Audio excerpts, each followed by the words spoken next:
Hi friends, welcome to our channel.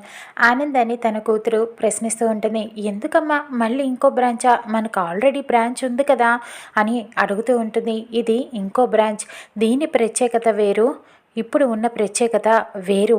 ఇప్పుడు పెట్టబోయే షాప్లో అన్నీ పెళ్ళి పట్టు చీరలు అమ్ముతాము. పెళ్ళికి సంబంధించినవి అన్నీ మనం అమ్మి ఇస్తాము. దాని ప్రత్యేకత అది అని చెప్పడంతో ఇక అక్కడ మేనేజర్ చెప్తూ ఉంటాడు. అవును మేడం, మనం కంచి నుంచి మేడం గారు అమ్మవారి విగ్రహాన్ని తెప్పించారు.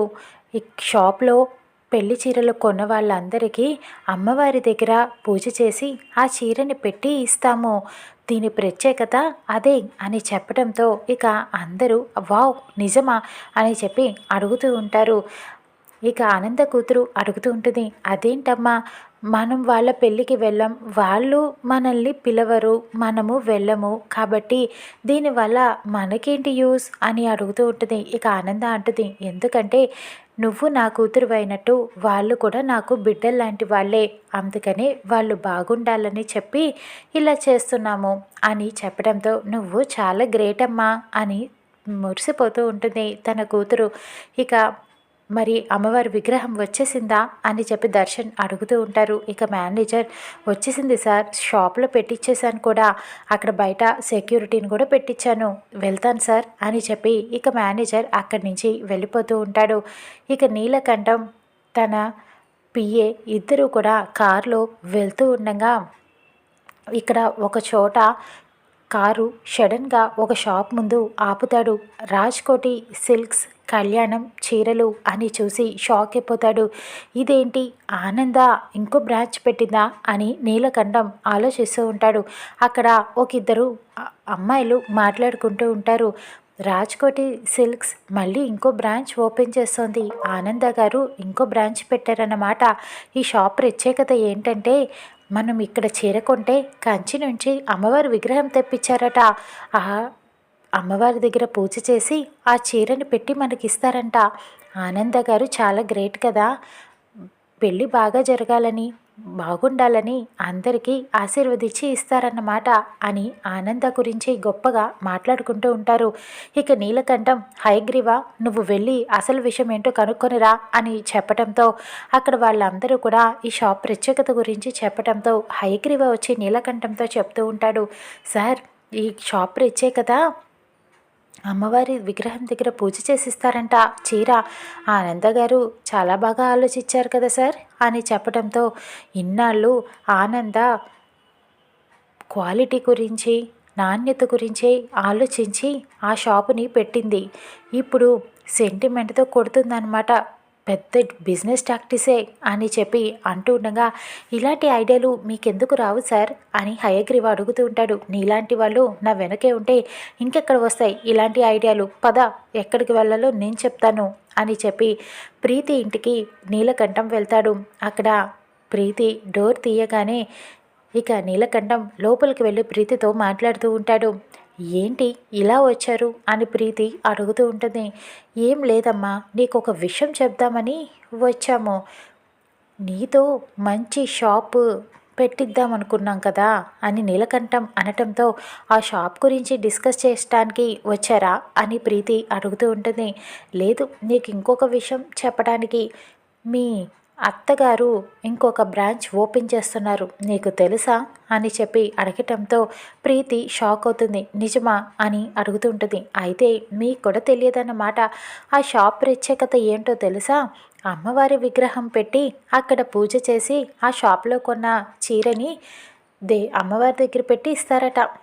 మీ అత్తగారు చాలా మంచి ఐడియా వేసింది, నీతో మంచిగా ఆవిడ షాప్ ముందే నీ షాప్ ఓపెన్ చేసి ఆవిడ దెబ్బతీద్దాం అని అనుకున్నాం, కానీ ఈవిడ ఇంతలోనే మనం బోర్డు పెట్టకముందే ఇంకో షాప్ ఓపెన్ చేసేసింది అని చెప్పడంతో ప్రీతి తెగ కుళ్ళుకుంటూ ఉంటుంది.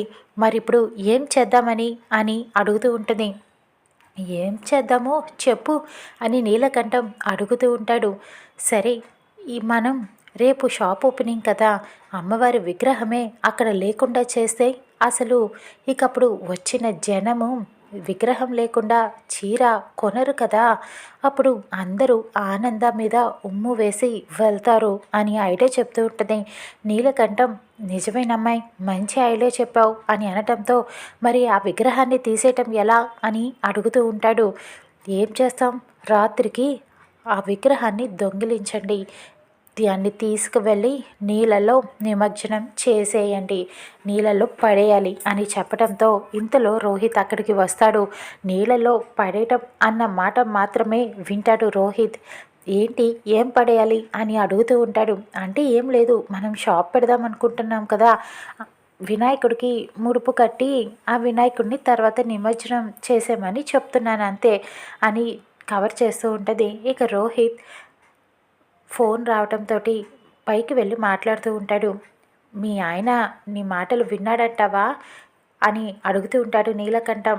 వినలేదనే అనుకుంటున్నా, ఒకవేళ విని డౌట్ పడ్డా నేను ఆ డౌట్ని కవర్ చేస్తాను.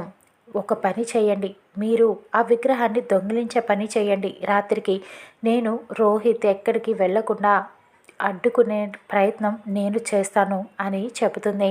ఇక నీలకంఠం ఆ పనిలో ఉంటాడు. అక్కడ ఆనంద విశ్వనాథానికి ఫోన్ చేస్తూ ఉంటుంది. అన్నయ్య, రేపు కొత్త బ్రాంచ్ ఓపెన్ చేస్తున్నాం అని అమ్మవారి విగ్రహం గురించి అంతా కూడా చెబుతూ ఉంటుంది. రేపు నా కోడల్ని తీసుకొని మీరు వచ్చేయండి అని ఆహ్వానిస్తుంది. ఇక అప్పుడు శరణ్య అనన్య ఇద్దరూ కూడా రేపు వెళ్ళటానికి అన్నీ సిద్ధం చేసుకుందామా అని చీరలు అన్నీ సిద్ధం చేసుకుంటూ ఉంటారు. కాచన, నువ్వు కూడా రా, ఆనంద ఫోన్ చేసిందే అని అనటంతో ఆవిడ వియ్యకుపురాలు, మీకు నాకు కాదు కదా, నేను రాను అని చెప్పి వెళ్ళిపోతూ ఉంటుంది కోపంగా. ఆవిడ్ని వదిలేయండి, ఆవిడ వస్తే ఏదో ఒక గొడవ జరుగుతుంది, రాకపోవటమే మంచిది అని గీత చెప్తూ ఉంటుంది.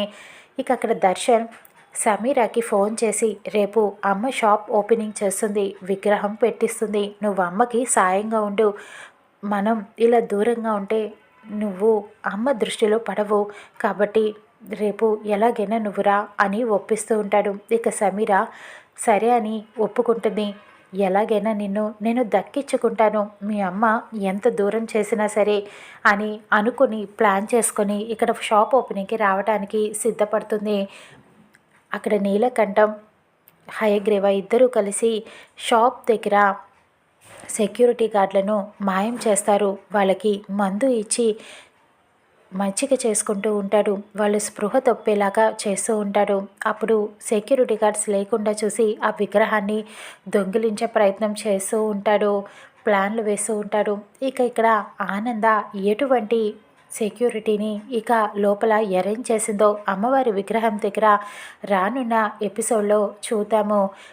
ఇక్కడ దర్శన్ ఆలోచిస్తూ ఉంటాడు, ఏం చేయాలి, రేపు సమీర వస్తే అమ్మకి దగ్గర అవుతుందా, ఎలాగైనా సరే వాళ్ళిద్దరిని ఒకటి చేయాలి అని ఆలోచిస్తూ ఉంటాడు. అక్కడ సమీర మాత్రం ఎలాగైనా దర్శన్ని తగ్గించుకొని తీరుతాను అనుకుంటుంది. నిద్ర మాత్రలు కలిపి ప్రీతి రోహిత్కి పాలల్లో కలిపి ఇస్తుంది. రోహిత్ ఆ పాలు తాగి నిద్రపోతాడు. నిన్ను ఎలాగైనా బయటికి వెళ్ళనివ్వను అని ఎదురు చూస్తూ ఉంటుంది. అక్కడ నీలకంఠం విగ్రహాన్ని దొంగిలించే ప్రయత్నం చేస్తూ ఉంటాడు.